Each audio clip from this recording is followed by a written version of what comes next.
Good morning students, मैं तजम्मुल अंसारी अमर से inter college से आप लोगों को अवकलन का पहला चैप्टर पहला वीडियो आप लोगों को दे चुका हूँ, समझाया। उसमें पहला सूत्र जो एक्स घाते एन है, जो आप लोगों को बताया था कि एक्स घाते एन का जब हम अवकलन करते हैं वी डी एक्स ऑफ एक्स घाते n is equal to n x N minus one, ये बताया। और इसी से संबंधित जब मैंने बताया कि कुछ अचर राशियाँ जो चर राशियाँ उसके आगे जुड़ जाती हैं ए एक्स एन, जब इसका हम अवकलन करते हैं ये वेरिएबल है जो भी आपका बदलता रहेगा, अचर जो चर राशियाँ रहेंगी इसका जब हम अवकलन करेंगे तो ये ए उसी तरह रहेगा और इसका अवकलन उसमें जुड़ जाएगा N x N minus one. For example आप लोग को बताए थे यदि तीन एक गति 5 का अवकलन करना हो तो डी डी एक्स आप 3x5 करते हैं और ये 3 उसी तरह रहेगा, 3 उल्टे और इसका जब हम अवकलन कर देंगे। ध्यान देंगे, बस हमें यही सीखना है, जितनी ये अलग से राशियाँ रहेंगी जो भी चर ये बदलता रहेगा, इससे हमें कोई मतलब नहीं है, इसको गुणा कर देंगे और जितना जिसका हमें अवकलन करना है, मेन फार्मूला आपका यही है, इसी से आपको सब सीखना है। तो हम इसका अवकलन करेंगे, इसका हो जाएगा 5x और ये 5 में से घट जाएगा, यहाँ हो जाएगा 4 और इसका गुणा कर देंगे 3 × 15 तो हमारा ऑफ 3x5 का अवकलन हो जाएगा आपका 15x। इसके बाद मैंने आपको चार अन्य फार्मूला भी बताया था, मैं इसको क्रम वाइज लिख दे रहा हूँ। जैसे पहला फार्मूला था आपका x घाते n is equal to n x N minus one. दूसरा फार्मूला जो पहला फार्मूला ऐसे लिख दूँ पी डी एक्स ऑफ एक्स घाते n ये होता है आपका n x N minus one. दूसरा फार्मूला आपको बताते हैं पी d x of a x घाते n ये जब रहेगा तो इसको हम करेंगे ए उसी तरह रहेगा और इसका अवकलन करेंगे a n x N minus one. इसके बाद हमने आपको 4 फार्मूला और बताया था, वो था d d x of e घाते एक्स। जब ई घाते एक्स का अवकलन करते हैं, ई घाते एक्स का अवकलन करते हैं तो ई एक्स ही रहता है। चौथा डी डी एक्स ऑफ लाग एक्स, इसका अवकलन करते हैं 1/x होता है। पांचवा आपको बताए थे कि डी डी एक्स ऑफ लाग और उसका बेस ई होता है लाग एक्स का, इसका अवकलन करते हैं तो 1/x ही होता है और ये हो जाएगा लाग ये ई हो जाएगा, ठीक है। उसके बाद छठवां आपका रहेगा यदि d d x of a घाते एक्स का अवकलन करेंगे, ए घाते एक्स का अवकलन करते हैं, इसका होता है ए एक्स लाग और इसका ये होता है ए। जब ध्यान देंगे जब ए एक्स रहता है तो इसमें ये ऊपर रहता है, इसका बेस ई रहता है और जब लाग ए एक्स देता है 1/x लाग और इसका बेस ए रहता है, ये ई रहता है, ठीक है। इन 6 के बाद आपको एक और अन्य फार्मूला बता दूं, जैसे इसी पर हम केवल आपको x घाते 4 का बताया, x घाते 3 का बताया, केवल अगर x का अवकलन करने को कह दिया जाए D d x of x का अवकलन कर दिया जाए, D d x of x का अवकलन कर देंगे तो इसका मान अगर घात कुछ नहीं है तो इसको हम 1 लेंगे और इसका अवकलन करेंगे तो 1 यानी का मतलब 1 फिर x और n माइनस 1 यानी 1 गुणे x की पावर 1 से 1 0 और यही x पे 0 का मान हम जानते हैं कि x घाते 0 का मान होता है a और यही 1 गुणे 1 इक्वल टू 1। यानी कि जब हम x का अवकलन करेंगे, x का 1 गुणे 1 बराबर x का जब हम अवकलन करेंगे तो आपका मान आएगा, ठीक है। अगर या यदि x की जगह कुछ न रहे, यानी कि x के कुछ न रहे, केवल अचर राशियाँ जैसे 4 का अवकलन करना पड़े, तो ध्यान देंगे जिसमें जब जुड़ा ही ना हो कोई संख्या न x 4x न 4x कोई भी अचर राशि होगी जो कि नहीं चर राशि होगी जो बदलती रहेंगी, नहीं ध्यान देंगे जो ये अचर राशियाँ जो अंक वाला जो भी राशियाँ होती हैं ये अचर होती हैं, अचर अंक से जो भी रहती है वो अचर होती है, क्योंकि इसे हम चेंज नहीं करेंगे। लेकिन जो ये x +4 दे दिया तो ये इसमें ये अचर हो गई, लेकिन ये चर राशि है क्योंकि ये इसका मान बदलता रहता है, चर मतलब बदलता रहता है, चलता रहता है। जैसे कि अगर इसका मान हम 1 रख देते हैं तो 1 × 4 5 हो जाएगा, लेकिन ये 4 नहीं चेंज हो रहा है आपका, ये अचर है। अगर यहाँ इसका मान 3 रखते हैं तो 3 × 4 ये आपका मान होता है 7, ये आपका चर राशि है, ये चेंज होता रहता है। तो जब हम अचर राशियों का अवकलन करते हैं तो इसका मान 0 होता है। रेडियक्स ऑफ, इससे ये आपका अवकलन हो जाएगा रेडियक्स ऑफ सी। रेडियक्स ऑफ सी मतलब यहाँ कोई भी अचर राशि होगी तो इसका मान 0 होगा। ठीक है,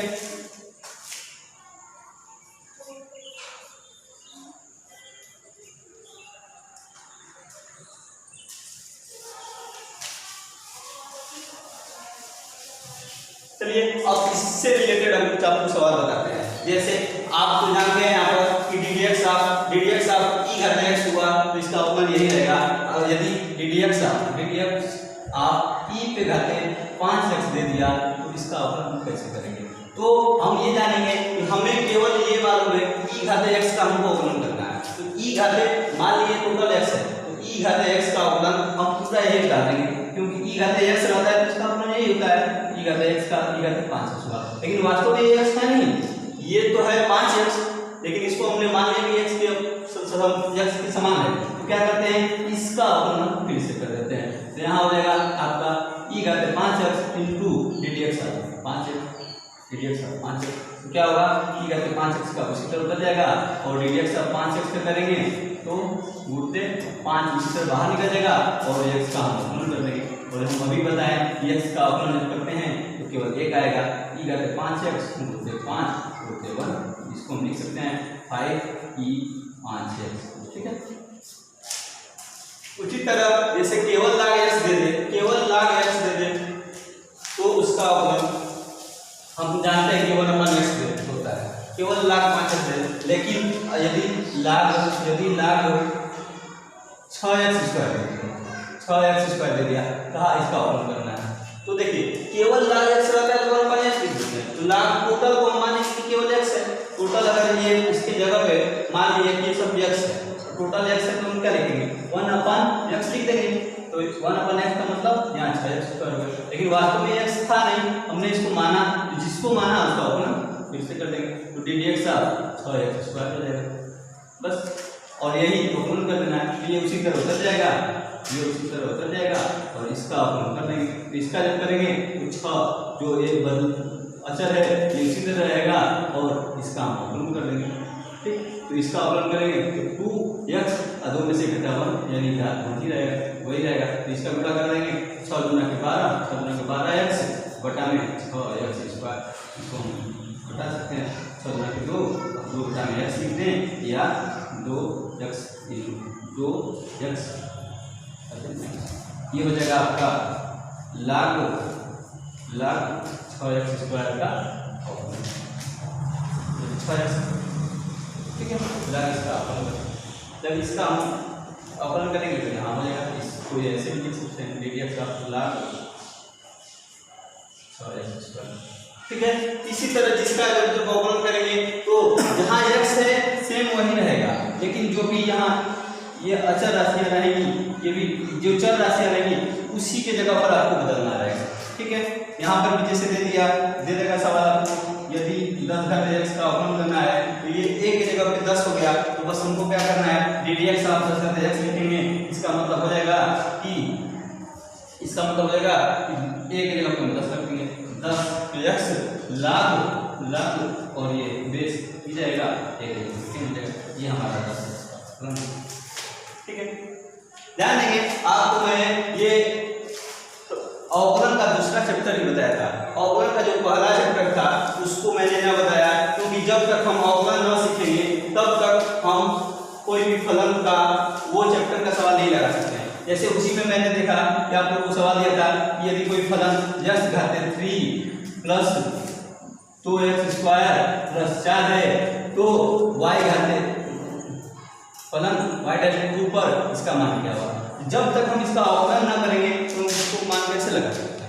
इसलिए मैंने सोचा कि आप लोगों को ये सब पहले फार्मूला बता दूं, जो बेसिक फार्मूला है आप सीख जाएंगे, उसके बाद ये आप डायरेक्ट समझ सकते हैं, आसानी से समझ सकते हैं। अब जैसे यही सवाल आप लोगों को कह दिया जाए कि अब लगाइए तो आप आसानी से लगा सकते हैं। क्या करना है y डैश का मतलब होता है यहाँ पर कि y डैश 2 दिया है तो हम क्या करेंगे पहले y डैश का मतलब dy by dx of y, इसका मान निकालेंगे और जो मान निकालेगा उसमें y इक्वल टू 2 भर देंगे, ये हमारा y डैश 2 हो जाएगा।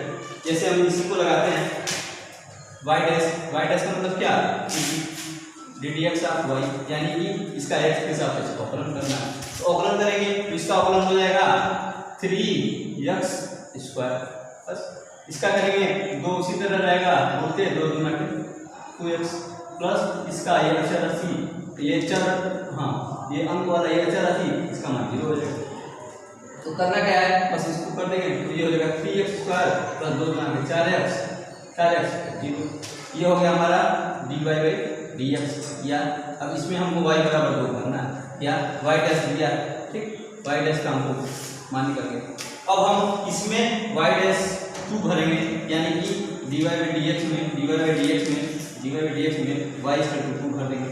तो y बराबर 2 भरेंगे, हाँ नहीं x इक्वल टू 2 भरेंगे, इसमें x इक्वल टू 2 भरेंगे, ठीक। तो बस इसमें 2 का मान भर देंगे, तो 3 गुणते x का मान 2 भरेंगे तो 2 स्क्वायर ये हो जाएगा प्लस 4 गुणते 2 प्लस 0, और इसका मान निकालेंगे तो 2 दूना 4 12 प्लस 8 प्लस 0, यानी कि y डैश 2, यानी इसका अवकलन करके 2 का मान भरेंगे तो इसका मान मिलेगा 20।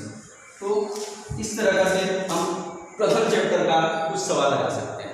कुछ ऐसे भी अवकलन आएंगे आपके, प्रथम फलन कैसे दे देगा कि y डैश, कोई फलन y equal to sin x है तो y डैश π/2 पर इस फलन का मान निकालिए। तो हम इस पे sin x का आपको अवकलन बताएंगे कि कैसे लगाते हैं। तो सबसे पहले हम ये करते हैं, ठीक, कि y डैश का मान निकालते हैं, y डैश यानी कि dy/dx निकालते हैं तो क्या होगा, sin x का अवकलन हो जाएगा आपको cos x, और क्या करेंगे कि इसमें cos x हो गया, अब इसमें फलन क्या बोलते हैं कि x इक्वल टू π/2 पर हम क्या करेंगे, इसमें यहाँ लिख देंगे dy/dx x इक्वल टू π/2 भरना है तो यहाँ पर भर देंगे तो ये हो जाएगा cos π/2, और इसको जब भर देंगे तो cos π/2 यानी cos 90 का मान 0।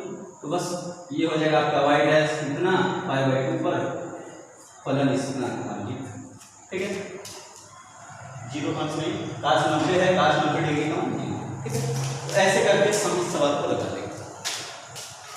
चलिए हम आपको इन 7 फार्मूला के बाद sin x, cos x, tan x इस सब का फार्मूला बता दे रहे हैं और उससे रिलेटेड कुछ सवाल भी समझा दे रहे हैं।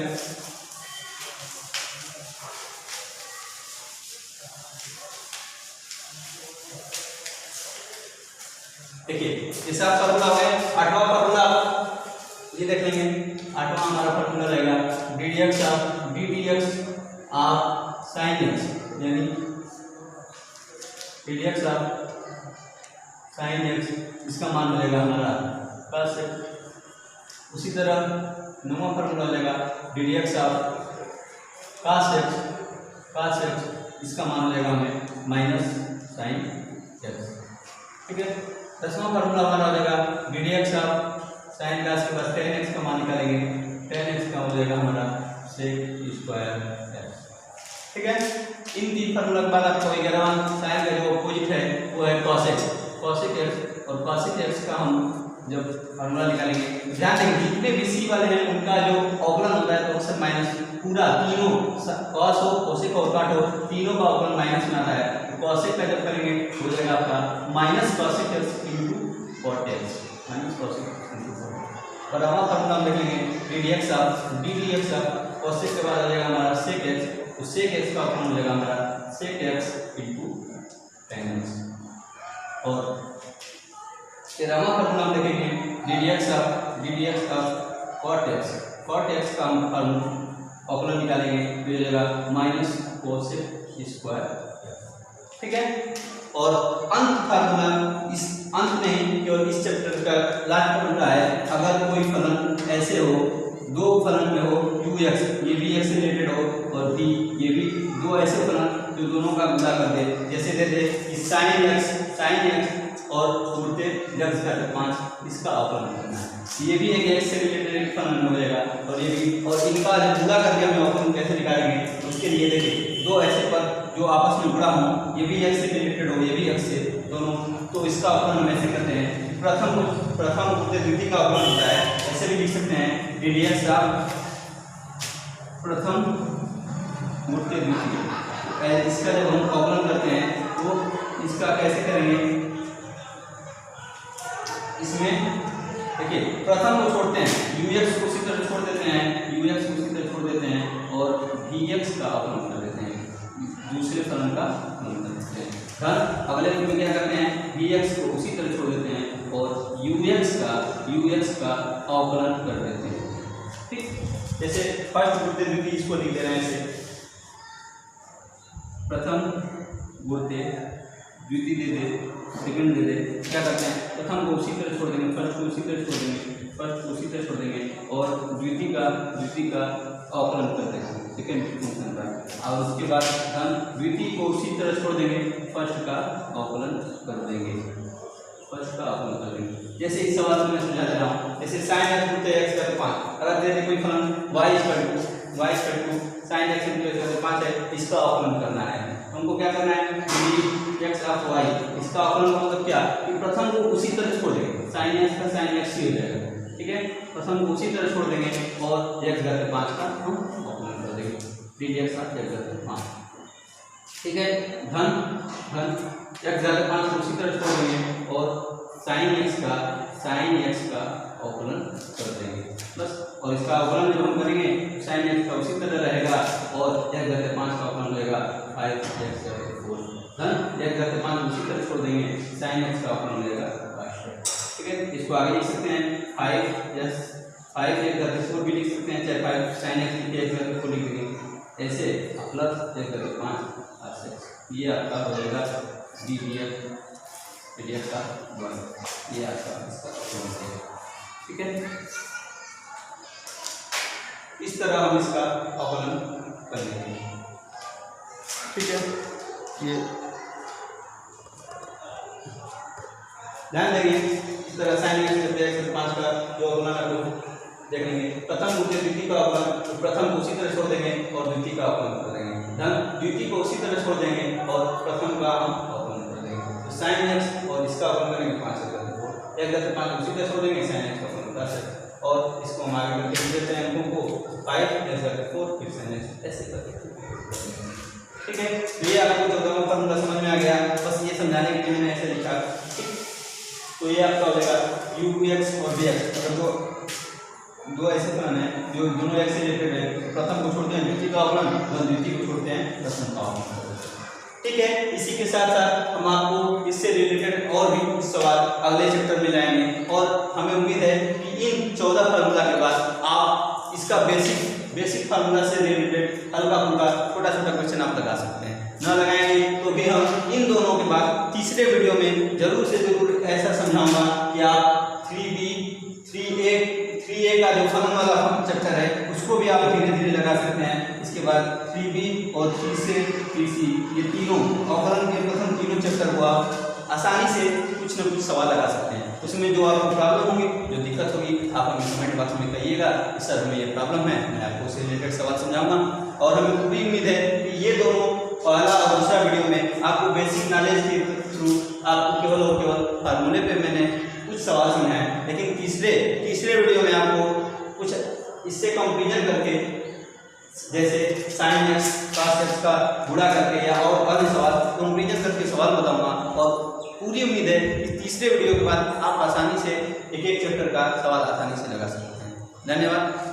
इसमें जो भी त्रुटियाँ होंगी आप मुझे कमेंट बॉक्स में जरूर बताइएगा।